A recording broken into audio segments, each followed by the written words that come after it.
3.2 quiz Fakie. So we have X and Y are fictional ions. They make XY2, it dissolves in water. So at equilibrium, we'll have the solid in equilibrium running both ways with the X plus 2 and the Y minus. There are two Y minuses. This is solid and these are aqueous, and that's about it. KSP then will be X to the first power times Y to the second power. Parentheses will not do.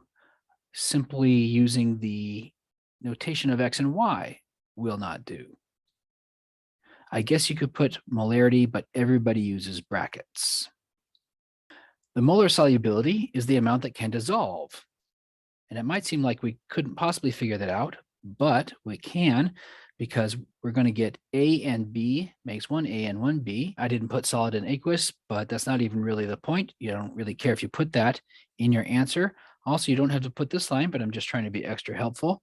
Then at equilibrium, double arrow, KSP will be molarity of A to the first times molarity of B to the first. And here's where you got to start including things. So this is the value of KSP, and it will be equal to X squared because these will be equal to each other. When you dissolve one of these, you get one of these and one of those. So they are equal amounts. So I don't know what they are, but they're multiplied by each other. Remember, to the first power. So we just have X squared, and then we can square root both sides and get X. And X, technically speaking, is the molarity of A and B, but it also is the molar solubility, because if I knew that you had 5 of these, you must have dissolved 5 of those. Same thing for B. If you had 12 of these, it dissolved, you must have dissolved 12 of those. So when we solve for X, we are also solving for the molar solubility, the maximum amount of molarity that can be made dissolving the solid of AB.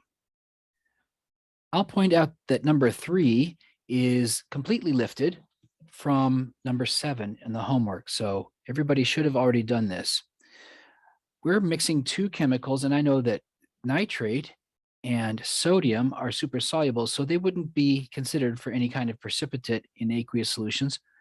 The only real possibility for a precipitate, a solid formed, would be what's mentioned here, the silver sulfite. We could get the silver sticking to the sulfite, and it will stick to some extent or a lot of an extent.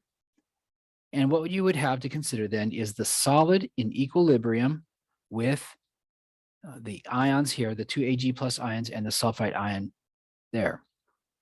So that could be set up. It's the thing we have to consider at least. The other thing to note is that this is a dilution problem because we're mixing two volumes of 60 milliliters and 100 milliliters. So we're going to have to run the dilution formula. Here's my concentration times volume, and unknown new concentration times the new volume. Make sure you add up the volumes so that they are the new volume. Multiply and divide under, and I get this new molarity for Ag plus. Same thing over here for sulfite. I have the concentration times the original volume equals the new concentration unknown times the new volume. Multiply these, divide under by 160, and I get this is the new concentration for sulfite. So the question of whether there will be a precipitate depends on whether Q is greater than K or not. Do the current circumstances that we try to create involve putting too much of this in, more than water can handle, or not? If Q is greater than K, then we're trying to stuff too much into water, and the water essentially will reject some of it, and it will form the ions into a solid, and we will get a precipitate. If we get Q lower than K, then these, using the K expression, the K math, don't exceed K, and water is just fine with that much of them. So let's put in the values for silver and for sulfite. Remember to square the silver one.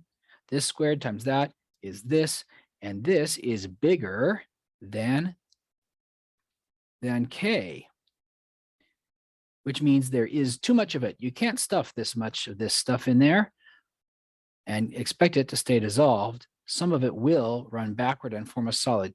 Q is bigger than K, and precipitate forms.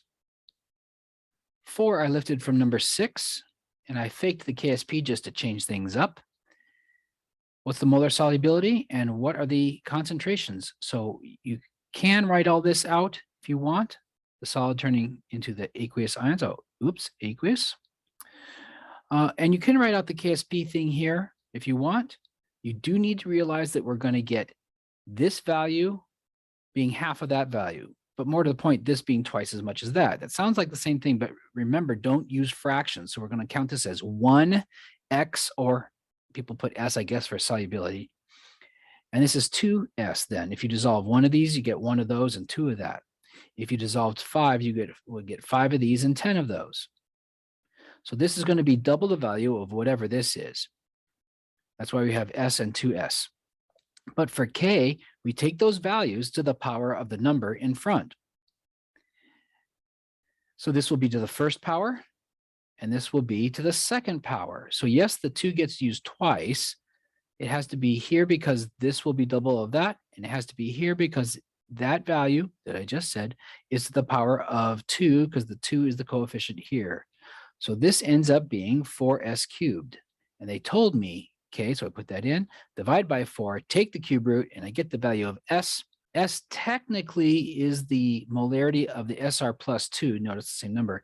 But since you know that when you get one of these, you must have dissolved one of those, it also is the molar solubility. It is the molarity that can be achieved when you dissolve this. Remember, if you get one of these dissolved, you get one of those created. So the molarity of this is the molarity of that you can dissolve. This, however, will be double of that one we said. So look, this is double that.